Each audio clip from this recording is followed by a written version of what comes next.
described how he viewed practice, but how did you experience how the team responded coming off of Sunday? Coming off of what? I'm sorry. Sunday. Yeah. I thought we had a good practice. It was intense. And it was good, to be able to go against each other for a couple periods. A good physical practice. It's something that we needed, and I thought we came out strong. What can you capture? I know that going physical now versus when in the offseason maybe a little bit different speed, but what can you get out of doing that in season as opposed to, say, in August and July? Yeah, I think it's always good to kind of, just fly around full speed. As you're, sometimes on Wednesdays when you're putting together a game plan, you try to get everything perfect, and you try to get the scout looks, as good as they can be. Whereas sometimes when it's one-on-ones and or ones versus ones, I guess I should say, you kind of get that full speed, those full speed reps. And I guess that's good, on a Wednesday, especially, coming off of, a tough loss like we had on Sunday. I know there are limits to how many of those you guys can do a season. How frequently or infrequently did you guys do of those in New York? I don't know exactly how many. We did them a couple times, but I couldn't give you an exact number. But is it good, as you said? Does it get everyone's attention when you see the itinerary for the day, and or you get word that it's going to be a little more physical? Yeah. I think word goes around pretty fast around the locker room that way. So we all knew what to expect, and we had a good day out there. The Vikings come in, they're second in the league in sacks, and obviously been hit pretty good the last few weeks. Talk about what are the concerns there, keeping you upright in the backfield and making plays? Yeah, I think it just comes down to execution. I think that's the biggest thing is, all 11 guys doing their job, and everything else will kind of fall into place.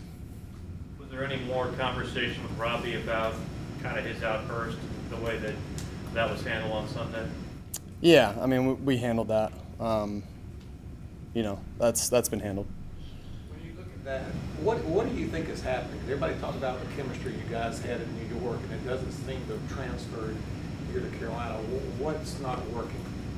Yeah, me and Robbie are both, we understand, sometimes what happens or, why certain balls don't go to him. So, I think it's just us two being patient, and we understand that, things will kind of fall into place as the season goes on. Sam, was that kind of chemistry angle a little overdone, overplayed when you got here?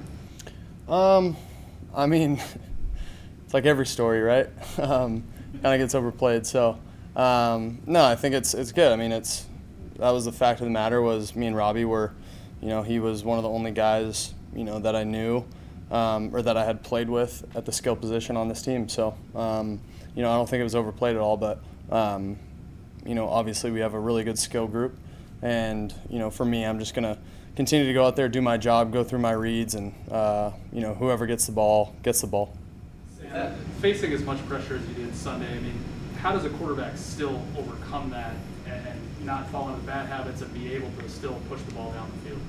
Yeah, I think for me, I got to stay aggressive, but at the same time, understand that if it's not there, get the ball down to the back or tight ends, whoever's down there. So you want to still have that, I guess, like sniper mentality to be able to take a shot if it's there. But again, if it's not, just live to see another down and stay patient that way. Have the changes with Christian being out, Dan being traded, in those kind of safety valve positions, has that affected maybe a little bit of that, not having those guys there? No, we got a bunch of guys who have been able to step in, and they've done a great job. Chuba, Ian, Tommy, Royce, those guys have done a great job of being able to, go in those roles and do a great job.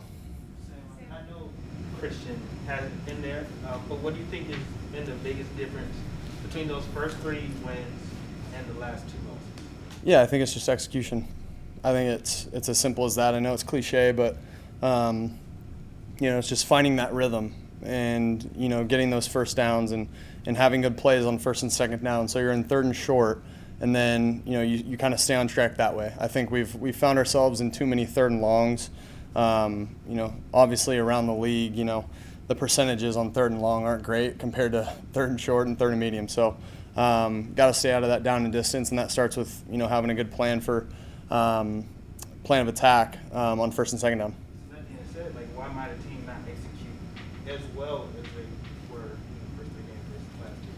Yeah, I think it just comes down to execution. But why might that be the case? Why might you all not be executing to the level that you execute? Yeah, I mean, there's a ton of different factors that go into it. All 11 guys got to be, doing their job every single play. And one guy messes up. I make a wrong read. On first, second, or third down. It can kind of screw up the drive a little bit. So, I mean, that's the beauty of football. It's all 11 guys got to be on the same page every single play, and if you're not, you can struggle. Sam, you mentioned Chuba a second ago. What is he better at now than 2-3 weeks ago? Yeah, I think Chuba, just like any rookie with experience, you continue to get better every single game. And Chuba's been, continuing to get better, and we just look forward to him, continuing in that process. And when you look at the Vikings defense, you're just talking about that front seven, but in particular, Hunter and Everson on the ends, what do you see out of those guys and that front seven in general? Yeah, I mean, they got 2 great, not only defensive ends, but the other 2 tackles. They do a great job of pushing the pocket, making the quarterback uncomfortable. And then they obviously have a great blitz package that we got to be prepared for. And then, yeah, I mean, they got really good players on defense, and we're excited for the challenge. How much? What did it mean to get both Irving and Elflein back? You guys kind of had to rejig your whole line last week. What does that mean for you and for the offense? Yeah, I think, first of all, I think Dennis and Brady did a really good job coming in there and, doing what they could to put their stamp on games. And then, yeah, having Pat and Cam back, it's awesome. To be able to have those guys back, it's been great.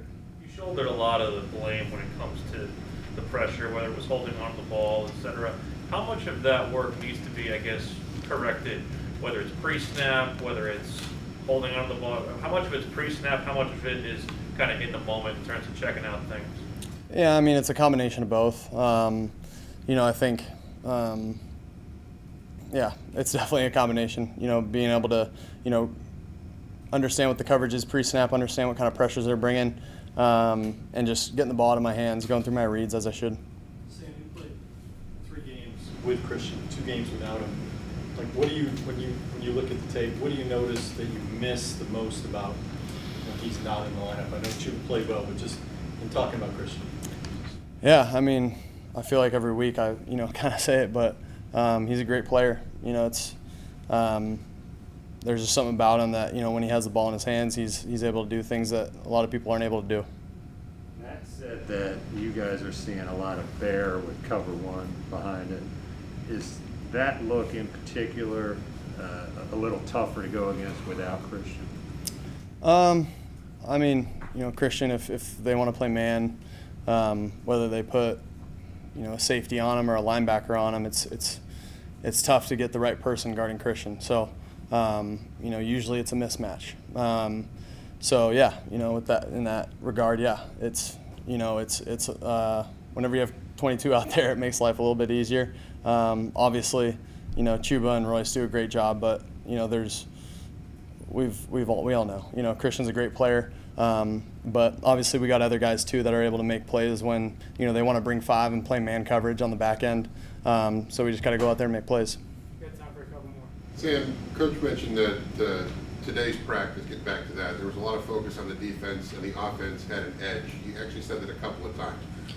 What does edge mean, if you can explain that to us? Is it guys genuinely ticked off that you've lost a couple of games? Is it just sharper focus in practice? What exactly does that mean? Yeah, I think it's all those things that you just said. Being a little ticked off. I mean, coming off. I mean, you want to be able to put the pass behind, but as a competitor, you understand coming into a Wednesday practice. We lost last Sunday, and that should tick all of us off a little bit. And so with that being said, it's we got a lot of great competitors in that locker room, and they came out to practice ready to go today. And so we're just going to continue to have that mindset throughout the week, and we'll be ready to go on Sunday. Does that essentially put a chip on your shoulders going into this whole week of practice and then leading into the Sunday? We prepare every single week with not necessarily a chip on our shoulder, but with a sense of urgency to get better and to execute at a high level when it comes to Sunday. So that's kind of our mindset.